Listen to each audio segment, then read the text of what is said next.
शक्यता नाकारता येत नाही, पण शेवटी प्रत्येकाने आपल्याला काय करायचं हे ठरवायचं असतं. ज्या पद्धतीने उद्धवजींचा पक्ष परत फुटला याचा अर्थातच मी जाहीर निषेध करते, कारण का लोकशाहीसाठी अशा गोष्टी हानिकारक. पैसा टॅक्स पेयरचा आहे, आमच्या सर्वांचा आहे.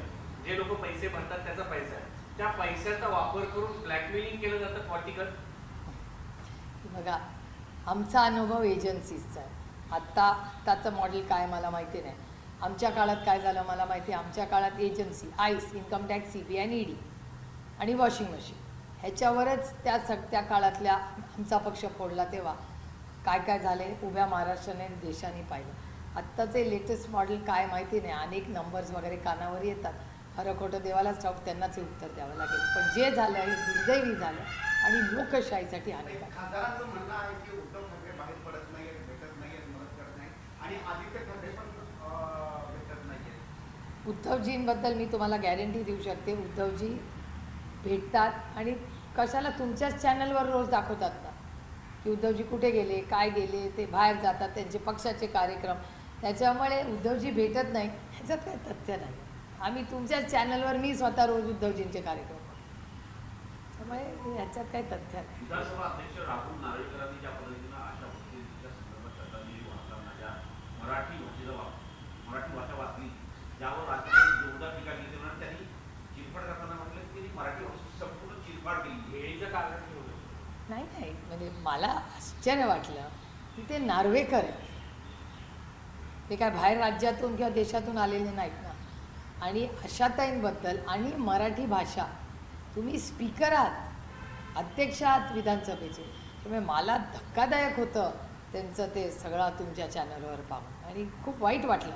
ज्या मराठी भाषेला आम्ही आमची आई समजतो, आमची ओळख समजतो, आमचा आत्मा आहे, त्या मराठी भाषेची ज्या पद्धतीने चिरफाड झाली अतिशय दुर्दैवी आणि त्याचा मी जाहीर निषेध करते. आणि मराठी येत नसेल तर क्लास लावा, उशिरा का होईना. अयोध्येमध्ये जे लोक दान करतात त्याच्यामध्ये घोटाळा झाला आहे. दुसरीकडे उज्जैन महाकालची भूमी आहे, त्या भूमीमध्ये देखील त्या जमिनी विकत घेण्याचं काम तिथले मुख्यमंत्री करत आहेत आणि दोन्ही हिंदूंची श्रद्धास्थळं आहेत, श्रद्धाशक्ती आहेत, त्या ठिकाणी मोठे घोटाळे भाजपच्याच लोकांकडून केले जात आहेत असे आरोप होत आहेत. कालच्याच एका मोठ्या वर्तमानपत्रात ती सगळी माहिती, त्याचे कागदपत्र आलेत. मी स्वतः पार्लमेंट सुरू झाल्यावर याची इन्क्वायरी मागणार आहे. अयोध्या टू उज्जैन हा जो भ्रष्टाचार आहे, दोन्ही आमच्या सगळ्यांसाठी आणि प्रत्येक भारतीयासाठी प्रचंड श्रद्धेची स्थान आहे.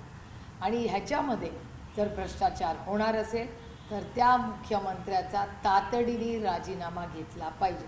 मध्य प्रदेशच्या मुख्यमंत्र्यांनी राजीनामा दिला पाहिजे, कारण का प्रधानमंत्री म्हणायचे न खाऊंगा न खाने दूंगा.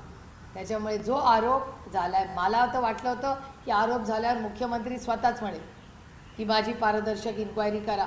जर त्यांनी काही केलेलं नसेल तर त्यांनी थोडे दिवस बाजूला व्हावं, त्याची इन्क्वायरी व्हावी. पण मध्य प्रदेशच्या मुख्यमंत्र्यांनी राजीनामा दिलाच पाहिजे अशी आमची आग्रहाची भूमिका राहील. Okay, thank you.